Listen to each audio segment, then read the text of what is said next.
Buenas tardes, hoy haremos un tutorial de cómo elaborar un algoritmo que calcule el número de elementos positivos, ceros y negativos en un vector de 20 elementos. Posteriormente mostraremos el contenido del vector. Para comenzar el algoritmo escribiremos la palabra inicio. Después, en los datos de entrada se declararán las variables nu19, que es tipo real. El nombre del vector nu significa número y el 19 serían las 20 posiciones para colocar los datos que el usuario ingresaría después. Después se sigue declarando los contadores, en este caso se utilizaría un for. El primer contador sería contador es igual a i es igual a 0 tipo entero, positivo es igual a 0, 0 es igual a 0, negativo es igual a 0. El siguiente paso es el proceso. El primer contador se va a llamar for. Este es para poder comprobar que la tabla sí llega a 20 números de elementos que va a ingresar el usuario. Para eso tenemos que dar una instrucción que diga escribir, dame un número.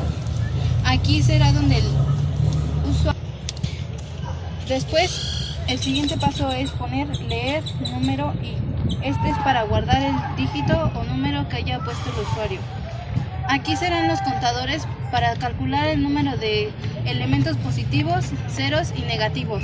El primero sería si nu y es mayor a 0, entonces la condición se cumplirá, que sería positivo es igual a positivo más 1. Si esta condición no se cumple, sería la segunda. Si nu y es igual a 0, entonces la condición quedaría 0 es igual a 0 más 1. Si esta condición no se cumple, sería la última condición, que si nu y es menor a 0, entonces la condición se cumpliría y quedaría negativo es igual a negativo más 1. Esto lo va a repetir la cantidad de números que el usuario haya ingresado. Al terminar con los 19 cuadritos o posiciones, terminaría el fin del for. Para mostrar el vector al usuario, en el algoritmo escribiremos escribir la cantidad de elementos positivo.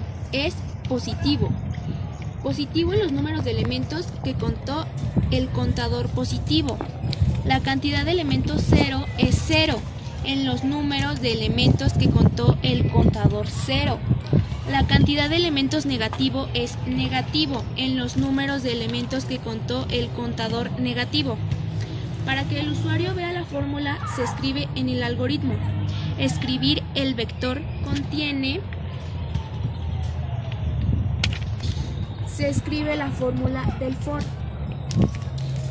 Escribir nu y son los números que el usuario ingresó. Fin del for. Terminar el fin del for que se abrió y terminar el algoritmo. Esta sería la representación gráfica del algoritmo, o también conocido diagrama de flujo, en donde el elipse es el inicio, después sigue la entrada donde se escriben las variables, después el proceso en donde va el for, después es el teclado en donde se escribe el primer elemento. Después pasa una condición en donde nu y es mayor a 0 y si esta se cumple es positivo igual a positivo más 1, en donde el conector A regresaría al teclado para poner el segundo elemento. En caso de que este no se cumpla, pasaría a la siguiente parte. La siguiente parte sería la siguiente condición, que sería nu y igual a 0. Si esta se cumple, sería 0 igual a 0 más 1. Entonces se regresaría al conector A, que sería el teclado, para volver a poner la del tercer elemento. Si no se cumple, seguiría la siguiente condición, que sería nu y menor a 0. Y si esta se cumple, sería negativo igual a negativo más 1.